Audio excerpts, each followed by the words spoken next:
Well, what do you say now we take up the subject of the double angle identities and the half angle identities, and we're going to start with the double angle identities. Well, let's begin here. It says find the exact value of the sine of 2 theta if the cosine is negative 1/3 and we're in the quadrant between 90 degrees and 180 degrees, which means we're in the second quadrant. Well, it just so happens that we do have a double angle identity. And that double angle identity is that the sine of 2 theta is equal to 2 times the sine of theta times the cosine of theta. Now, we already know the cosine of theta there in the second quadrant. Well, let's just sketch a little rough. And so we're somewhere, I don't know, over here. And that's negative 1/3. Now, cosine is adjacent over hypotenuse. So that would mean that if in this second quadrant, if the cosine is negative 1/3, the hypotenuse, and let's say this is theta, the hypotenuse is 3, and the adjacent side is negative 1, let's say. Well, we can use Pythagorean to find the sine of theta in this quadrant.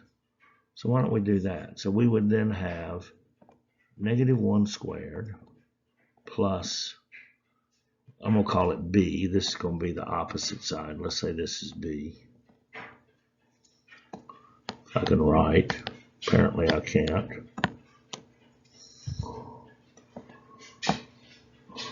Still can't write, can I? Oh well. I'm not going to give up. That's better. B squared equals 3 squared, hypotenuse. So 1 squared is, negative 1 squared is 1, plus b squared equals 9. Subtract 1 from both sides. B squared is equal to 8. We take the square root of both sides, and we got b is equal to the square root of 8, or 2 square root of 2. So that opposite side is 2 square root of 2, which means that the sine then is going to be 2 square root of 2 over 3.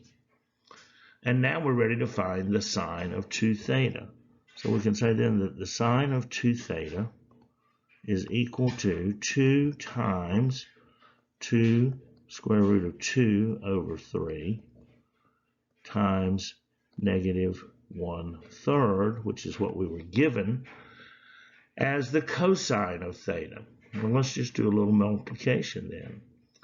Let's see, 2 times 2 is 4 times the square root of 2 over 3 times negative 1/3. And so then the sine of 2 theta is equal to 4, negative 4, this is negative, 4 square root of 2 over 9. Now, you might ask, hey, I thought we were in the second quadrant and all students take calculus and the sine function should be positive in the second quadrant. But remember, we're taking 2 times the angle.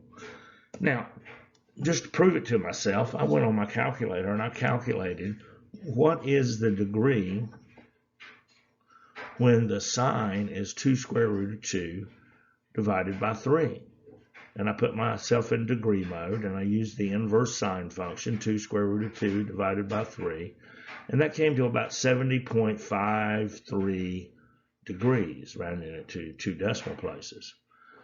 And if I take 2 times that, that's 141.06.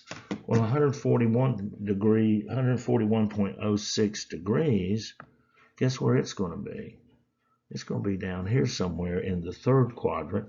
So it makes perfect sense that the sine of 2 theta, when cosine is negative 1/3 is also going to be negative, because when we double that angle measure, it's going to push us down into quadrant 3, where both the sine and the cosine functions are negative. If you don't believe me, go ask Joey Bag of Donuts. He'll tell you too.